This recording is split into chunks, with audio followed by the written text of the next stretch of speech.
Hi friends, ബൈത്തുൽ ഗാർഡനിൻ്റെ പുതിയൊരു വീഡിയോയിലേക്ക് എല്ലാ പ്രിയപ്പെട്ട കൂട്ടുകാരെയും സ്വാഗതം ചെയ്യുന്നു. എല്ലാവർക്കും സുഖമാണെന്ന് വിശ്വസിക്കുന്നു. ഇന്നത്തെ വീഡിയോ ഓക്സാലിസ് ട്രയാങ്കുലാറിസ് എന്ന ചെടിയെക്കുറിച്ചാണ്. ഇതിന് പർപ്പിൾ ഷാംറോക്ക് എന്ന് പറയുന്നത് കേട്ടോ. നമ്മൾ കോമൺ ആയിട്ട് പറയുന്ന പേരാണ് ബട്ടർഫ്ലൈ പ്ലാന്റ് എന്ന്. കാരണം ഇതിൻ്റെ ലീഫ് ഒരു പൂമ്പാറ്റൻ്റെ ചിറക് പോലെ, പൂമ്പാറ്റം വന്ന് നിൽക്കുമ്പോൾ തന്നെ തോന്നുന്ന ഒരു ലീഫാണ്. നല്ല പർപ്പിൾ കളറുള്ളതും ഇതിൻ്റെ ലീഫും അതിൻ്റെ ഡിസൈനിങ്ങും പൂക്കളാണ് നമ്മളെ ഈ ചെടിയെ എത്രത്തോളം അട്രാക്ഷൻ ആക്കുന്നത്. അപ്പോൾ നമുക്ക് ഇപ്പോൾ നഴ്സറിലൊക്കെ ഈ ചെടി അവൈലബിൾ ആണ്. കാരണം 100 രൂപക്കൊക്കെ നമുക്ക് കിട്ടും കേട്ടോ ഇതിൻ്റെ തൈ. പക്ഷെ നമ്മൾ കൊണ്ടുവന്നാൽ ഒന്ന് ശ്രദ്ധ തെറ്റിയിട്ടുണ്ടെങ്കിൽ നമുക്കിത് നശിച്ചു പോകുന്നതാണ് ഈ ഒരു ചെടി കേട്ടോ. അതായത് നമ്മൾ ബിഗോണിയം പ്ലാന്റ്സിനെ പോലെ നന്നായിട്ട് കെയർ ചെയ്യേണ്ട ഒരു ചെടിയും കൂടിയാണ്.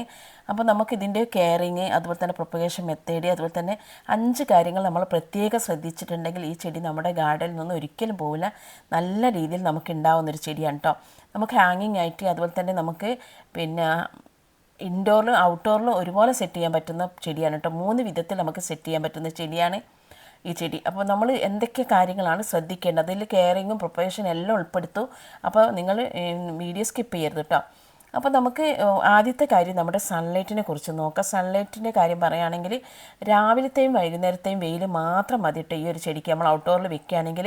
കാരണം ഡയറക്റ്റ് സൺലൈറ്റ് അടിച്ചിട്ടുണ്ടെങ്കിൽ ഇലകളൊക്കെ കരിഞ്ഞു പോകും. അപ്പോൾ നമുക്ക് രാവിലെ ഒരു 10:30 വരെയുള്ള വെയിലും വൈകുന്നേരം നമുക്കൊരു 4 മണി തൊട്ടിട്ട് 5 മണിയുള്ള വെയിലും മാത്രം തട്ടിയിട്ടുണ്ടെങ്കിൽ ഈ ചെടി നല്ല രീതിയിൽ നമുക്ക് ഉണ്ടാവും കേട്ടോ. അതാണ് നമുക്ക് വേണ്ടിയത്. ആ രീതിയിലാണ് നമ്മൾ വെക്കേണ്ടത്. ഇനി ഇൻഡോറിൽ വെക്കുകയാണെങ്കിൽ നല്ല വെളിച്ചം കിട്ടുന്ന ഏരിയയിൽ നമ്മൾ വെച്ച് കൊടുത്താൽ മതി. ബാൽക്കണിയിൽ, സിറ്റ് ഔട്ടിലൊക്കെ വെളിച്ചം കിട്ടുന്ന ഏരിയയിലാണ് നമ്മൾ വെച്ച് കൊടുക്കേണ്ടത്. രണ്ടാമത്തെ വാട്ടറിങ്ങിൻ്റെ കാര്യമാണ്. വാട്ടറിങ്ങിൻ്റെ കാര്യം എന്ന് പറഞ്ഞിട്ടുണ്ടെങ്കിൽ നമുക്ക് കൂടുതൽ വെള്ളം ഈ ചെടിക്ക് ഒരിക്കലും ആവശ്യമില്ല കേട്ടോ. ഈ ചെടി നമ്മൾ വെള്ളം ഒരിക്കലും കെട്ടിക്കെടുക്കരുത്. ഈ ചെടീൻ്റെ അകത്ത് വെട്ടിക്കിടന്നിട്ടുണ്ടെങ്കിൽ നമ്മുടെ ഇതിൻ്റെ വേരും, അതുപോലെ തന്നെ ഇതിൻ്റെ അടിയിലൊരു ബൾബുണ്ട്. അപ്പോൾ അതൊക്കെ നമുക്ക് ചീഞ്ഞു പോകും. അതുകൊണ്ട് നമ്മൾ ഒരിക്കലും ഡയറക്റ്റ് ഒരുപാട് വെള്ളം കൊടുക്കേണ്ട ആവശ്യമില്ല കേട്ടോ. ടോപ്പ് സോയിൽ ഒന്ന് ടെസ്റ്റ് ചെയ്യും. നമ്മൾ കൈകൊണ്ടൊന്ന് ഇതിൻ്റെ മണ്ണൊന്ന് തൊട്ട് നോക്കിയിട്ട് നനവില്ലെങ്കിൽ മാത്രം നമ്മളൊന്ന് നനച്ച് കൊടുത്താൽ മതി കേട്ടോ. അതാണ് നമ്മൾ ചെയ്യേണ്ടത്. കാരണം ഇതിൻ്റെ ഞാൻ പറഞ്ഞൊരു കിഴങ്ങ് അത് നമുക്ക് നശിച്ചു പോകും. നമുക്കിപ്പോൾ ഏതിലൊക്കെ കിഴങ്ങുള്ളത്, നമ്മുടെ എന്താണ് റിബൺ ഗ്രാസ് പ്ലാന്റിനും കിഴങ്ങുണ്ടല്ലേ. അപ്പോൾ ഒരുപാട് വെള്ളം ഒഴിച്ചിട്ടുണ്ടെങ്കിൽ കിഴങ്ങ് നഷ്ടപ്പെട്ടു. അതുപോലെ തന്നെ ഈ ചെടീൻ്റെ അടിയിലുള്ള കിഴങ്ങ് നമുക്ക് നഷ്ടപ്പെട്ടു പോകും. അതുകൊണ്ട് നമ്മൾ ഒരിക്കലും ഒരുപാട് വെള്ളം ഒഴിക്കരുത്, പക്ഷേ വെള്ളം ഇല്ലാതിരിക്കുകയും ചെയ്യരുത്. കാരണം ആവശ്യത്തിന് വെള്ളം വേണം. കൂടുതലായിട്ടുണ്ടെങ്കിൽ ഇത് നശിച്ചു പോകും കേട്ടോ. അപ്പം നമ്മൾ എടുക്കുന്ന പോട്ട് നല്ല ഡ്രൈനേജ് ഹോൾസുള്ള പോട്ടും കൂടി നമ്മൾ സെലക്ട് ചെയ്യണം കേട്ടോ. അങ്ങനെയാണെങ്കിൽ നമ്മൾ ഒഴിച്ചെടുക്കുന്ന വെള്ളം വാർന്നു പോകുള്ളൂ കേട്ടോ. ഇതിന് കിട്ടുകയും വേണം. അങ്ങനെയാണ്. കാരണം ഇതിൻ്റെ ഇലകൾ, ഈ തണ്ട് കുറച്ച് ജലാംശം അടങ്ങിയിട്ടുള്ള തണ്ടാണ്. അതുപോലെ തന്നെ ഇതിന് ഒരു സോഫ്റ്റ് തണ്ടാണ് കേട്ടോ ഇതിനുള്ളത്. അതുകൊണ്ട് തന്നെ ഒരുപാട് വെള്ളം ഒഴിച്ചിട്ടുണ്ടെങ്കിൽ നമുക്കിത് ചീഞ്ഞു പോകും കേട്ടോ. അടുത്ത് നമുക്കുള്ളത് ഇതിൻ്റെ പോട്ടി മിക്സാണ്. പോട്ടി മിക്സ് നല്ല വെള്ളം വാർന്നു പോകുന്ന നല്ല പോട്ടി മിക്സാണ് കേട്ടോ. നല്ല നീർവാഴ്ചയുള്ള പോട്ടി മിക്സാണ് നമ്മൾ എടുക്കേണ്ടത്. ഇപ്പോൾ പോട്ടി മിക്സിൽ നമുക്ക് മണൽ, അതുപോലെ ചാണകപ്പൊടി, പെർലൈറ്റ്, ബെർമിക്കുലൈറ്റ്, അങ്ങനെയുള്ള ഇതൊക്കെ നമുക്ക് ആഡ് ചെയ്യാം കേട്ടോ. അങ്ങനെയൊക്കെ കുറച്ച് ചകിരിച്ചോറും കൂടി ആഡ് ചെയ്തിട്ട് ഇതെല്ലാം കൂടി മിക്സ് ചെയ്തിട്ടുള്ളൊരു പോട്ടി മിക്സാണ്. കാരണം പെർലൈറ്റൊക്കെ ഇട്ടിട്ടുണ്ടെങ്കിൽ വെള്ളം വലിച്ചെടുക്കും. അപ്പം പെർലൈറ്റ് അതുങ്ങളെല്ലാം നല്ല പോട്ടി മിക്സിലാണ് നമ്മളിത് നട്ടു കൊടുക്കേണ്ടത് കേട്ടോ. ഞാനിപ്പോൾ പെർലൈറ്റ് ഇല്ലാതെ ഞാൻ ഇട്ടിട്ടില്ല. പക്ഷേ നിങ്ങൾ നടുമ്പോൾ എന്തായാലും പെർലൈറ്റും കൂടി കുറച്ച് ഉൾപ്പെടുക. ചാണകപ്പൊടി, മണ്ണും മണലൊക്കെ സമാസമത്തിലെടുത്തിട്ട് അതിൻ്റെ ബാക്കിയാണ് നമ്മൾ എടുക്കേണ്ടത്. പെർലൈറ്റ് ഇതൊക്കെ ഇട്ട് അങ്ങനെ എടുത്തിട്ട് നമുക്ക് നട്ടു കൊടുത്താൽ മതി. അപ്പോൾ നന്നായിട്ട് വെള്ളം നല്ല എന്താ പറയുക, നല്ല നീർവാഴ്ചയുള്ള നമുക്കൊരു പോട്ടി മിക്സ് കിട്ടും കേട്ടോ. അങ്ങനെയാണ് നമ്മൾ ഇത് നട്ടു കൊടുക്കേണ്ടത്. പിന്നെ അടുത്ത് നമുക്ക് ഇതിൻ്റെ പ്രൊപ്പഗേഷൻ മെത്തേഡ് എന്ന് പറയുന്നത്, ഇതിൽ നിന്ന് നമ്മൾ ബൾബ്, അതായത് ഈ ബൾബോട് കൂടിയിട്ടുള്ള ഒരു തണ്ട് എടുത്താൽ മതി കേട്ടോ. ബൾബോട് കൂടിയിട്ടുള്ള തണ്ടാണ് നമ്മൾ എടുക്കേണ്ടത്. ഈ അടിയിലുള്ള അത് എടുക്കുമ്പോൾ നമ്മൾ ലീഫ് ഇങ്ങനെ കട്ട് ചെയ്തിട്ട് ഒരിക്കലും നട്ടു കൊടുക്കാൻ പാടില്ല. നമ്മൾ മണ്ണിൻ്റെ അടിയിൽ നിന്ന് ആ ചെറിയൊരു ബൾബോട് കൂടി എടുത്തിട്ട് വെള്ളത്തിൽ വെച്ചാലും വേര് വരും, പക്ഷേ മണ്ണിൽ നട്ടു കൊടുത്താലും വേര് വരും കേട്ടോ.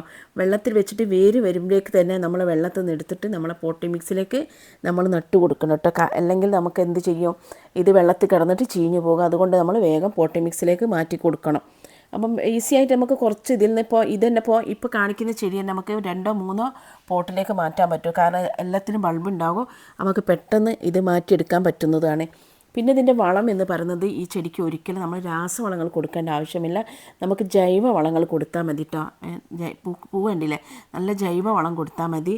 നമുക്ക് ചാണകപ്പൊടിയും കടലപ്പിണ്ണാക്കും കൂടി പുളിപ്പിച്ചിട്ട് നന്നായിട്ട് പുളിപ്പിച്ചിട്ട് 3 ദിവസം കഴിഞ്ഞിട്ട് അതിൻ്റെ തെളി എടുത്തിട്ട് നന്നായിട്ട് ഇളക്കിയിട്ട് അതിൻ്റെ തെളി എടുത്തിട്ട് ആ തെളിയിൽ കുറേ ഇരട്ടിയിലധികം വെള്ളം ഒഴിച്ചിട്ട് നന്നായിട്ട് അരിച്ചെടുത്തിട്ടാണ് നമ്മൾ ഇതിൽ കൊടുക്കേണ്ടത് കേട്ടോ. അപ്പോൾ നമ്മൾ ചെറിയൊരു കപ്പിലേക്ക് കുറഞ്ഞ ചെടി ഒരു 5-6 ചട്ടിയുള്ളവർക്കൊക്കെ കുറഞ്ഞ രീതിയിൽ ചാണകപ്പൊടി പിന്നെ വേപ്പിൻ പിണ്ണാക്കും എടുത്തിട്ട് ഇങ്ങനെ ചെയ്ത് കൊടുത്താൽ മതി. അല്ലെങ്കിൽ നമ്മൾ ചാണകപ്പൊടി ഇട്ട് കൊടുത്താൽ മതി കേട്ടോ. ഒരിക്കലും മഴക്കാലത്ത് നമ്മളിതിന് ഇങ്ങനെ ചാണകപ്പൊടിയുള്ള പച്ച ചാണകമൊന്നും കൊടുക്കാൻ പാടില്ല. പിന്നെ മഴക്കാലത്ത് മുറ്റത്താണ് ചെടിയെങ്കിൽ നമ്മൾ എടുത്ത് സൈഡിലേക്ക് മാറ്റി കൊടുക്കണം.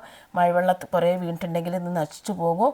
അപ്പോൾ അങ്ങനെയുള്ള കാര്യങ്ങളൊക്കെയാണ് നമ്മൾ. പിന്നെ കീടശല്യം എന്തായാലും ഉണ്ടാവുന്നൊരു ചെടിയാണ്. കാരണം ഇതിൽ അതുപോലെ തന്നെ നീലിബഗിൻ്റെ പ്രശ്നങ്ങളൊക്കെ ഉണ്ട്. അതുകൂടാതെ ഫംഗൽ ഇൻഫെക്ഷനൊക്കെ ഉണ്ടാകും. അപ്പോൾ അതൊക്കെ മാറ്റാൻ വേണ്ടിയിട്ട് നമുക്ക് വേപ്പെണ്ണയൊക്കെ സ്പ്രേ ചെയ്ത് കൊടുത്താൽ മതി.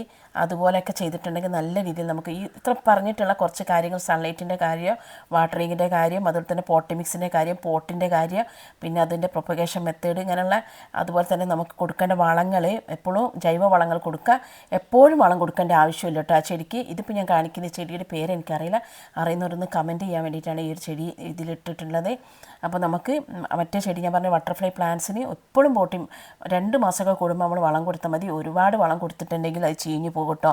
പിന്നെ കീടശല്യത്തിന് നമുക്ക് നീം ഓയിലൊക്കെ സ്പ്രേ ചെയ്ത് കൊടുത്തിട്ടുണ്ടെങ്കിൽ നല്ലതാണ്. ഈ രീതിയിലൊക്കെ നമ്മൾ ചെയ്തിട്ടുണ്ടെങ്കിൽ നമ്മുടെ ബട്ടർഫ്ലൈ പ്ലാന്റ്സ് ഒരിക്കലും നശിച്ചു പോകാതെ നമുക്ക് തന്നെ കിട്ടും കേട്ടോ.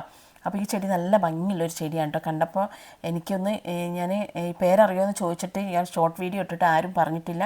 അപ്പോൾ നിങ്ങൾക്ക് അറിയുകയാണെങ്കിൽ ഇതിൻ്റെ പേരൊന്ന് എനിക്ക് ജസ്റ്റ് ഒന്ന് പറഞ്ഞു തരും. നല്ല ഭംഗിയായിട്ടുള്ള ലീഫാണ്. അപ്പോൾ ബട്ടർഫ്ലൈ പ്ലാന്റ്സിൻ്റെ വീഡിയോ നിങ്ങൾക്ക് ഇഷ്ടപ്പെട്ട ലൈക്ക് ചെയ്യാനും കമൻറ്റ് ചെയ്യാനും